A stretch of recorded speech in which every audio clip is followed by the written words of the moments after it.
As you may know, I'm a graduate of Northern Michigan University.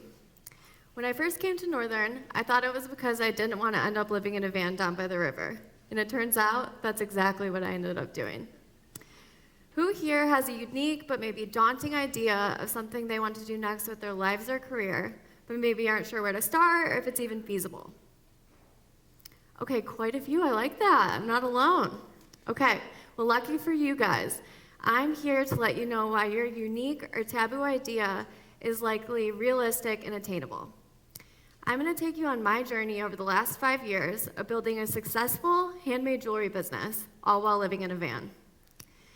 If you graduate from college or high school and you have your dream job lined up, you're lucky. For me, and I think many others, I didn't see one job that would fit into the mold of what I wanted to do next with my life or truly make me happy. I did, however, have a few rather lofty goals. Continue to make handmade jewelry, give myself ultimate freedom, and to travel endlessly with the 2 boys I love the most, my fiance and dog.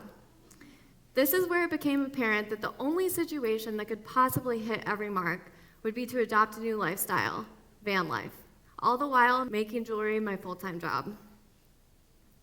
Now, a traditional jewelry studio requires running water, tools that demand electricity, and space. A bit discouraged, but dedicated to my goals, I compartmentalized and went step by step through everything I would need to make jewelry on the road, finding a loophole for each tool or process. While I was doing this, my fiance Gage put his whole heart into building out our first home on wheels. Settling into this lifestyle was easy and exciting. We loved waking up in a new place every day and exploring the country. However, this was my first go at making jewelry on the road, and it was okay at best. I didn't yet have the skills that a jewelry studio on wheels with lots of moving pieces demands. I also didn't have the ability to turn my experiences in nature into metal, which is what my work was now about. It was becoming evident that something had to change. At about the same time as I had this professional epiphany, things started to go wrong in other departments too. Gage and I realized our joint sum of $1,000 was not truly the fortune we thought it was, and was almost gone. I self-diagnosed myself with scabies via WebMD, and I called my family in a panic, asking them to fly me home from Colorado to seek treatment. It turned out to be poison oak. While I took time to recover at home in Michigan, I had a few hard realizations. I was not the master jeweler I thought I was and needed more training. And 2, we were running out of money. I very seriously began to consider that I was crazy for having this dream. But when it came down to it, the freedom of owning my own business and continuously traveling were non-negotiable. I found that in these times, it is imperative that you have the strength to see what you've done wrong, what needs to be fixed, and go back in with a new creative angle and mend it. So I hopped on a plane back over to Gage, and we made a well-calculated plan. We reluctantly moved out of our beloved van for winter into a cabin in Big Sky, Montana, where I was lucky enough to land a job under an extremely talented jeweler, where I could obtain skills and knowledge. I also waitressed to make the most amount of money possible. This meant that I had no days off and worked mostly doubles. And while this sounds torturous, and believe me, at times it was, I kept my goal of building the life I wanted for myself close to my heart and knew it would take sacrifices to obtain. So, with a little more money in the bank and the skills and knowledge I acquired over winter, we hit the road again, this time in a new adventure mobile, a truck. While I didn't realize it when I first began, I was building a very unique business, a traveling jewelry studio. I knew that it was time to capitalize on this concept that set me apart from the rest. Who here has heard of this free app called Instagram? A lot of you, okay. Well, being a penniless business owner that opted to cook ramen on the side of the road so I could pour more money into stones and silver, this free app was music to my ears. I saw it as my gateway to success and exposure. I poured hours of my time into studying how to create an impactful presence that translated to sales.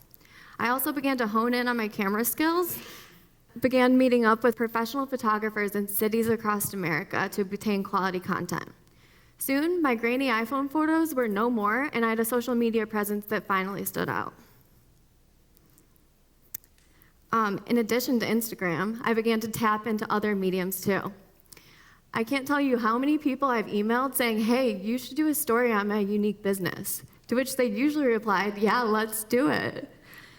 Any opportunity to be featured on a blog or a podcast, I would jump at, because it was becoming evident that this exposure was invaluable. I began creating pieces that were truly inspired by my time in nature, and it was becoming evident that my growing customer base could see this change as well, as my scheduled shop updates began to be more and more successful.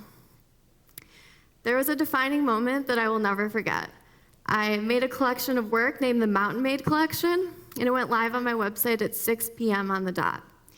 I remember being just outside of Grand Teton National Park, sitting on my truck bed with my phone in hand, hearing my Etsy app ring off the hook with order after order. I watched it completely sell out in minutes. Tears raced to my eyes. Thank you. Tears raced to my eyes. I cried really hard. Because I knew that this was the moment that I could truly claim success. This was the moment that that crazy dream in the beginning I set out to accomplish was real. As I sat right in the world, planted right where I wanted to be, doing exactly what I wanted to be doing. My time developing Vancrafted Studio, I've learned a lot. But when I look back on my journey, these 5 points always stick out to me, and I think that you could use them too to get your idea on the road. Okay, if a concept seems challenging, compartmentalize and make lists, and tackle everything one at a time. Don't be afraid to admit you're not the best at something. Always, always seek more knowledge. If something isn't working, you can't go back in and try it the exact same way, because it won't work. You have to look at it from a new creative angle. Always ask yourself what sets you apart. If you can't answer that question easily, no one else can either. What resources do you have that you could tap into?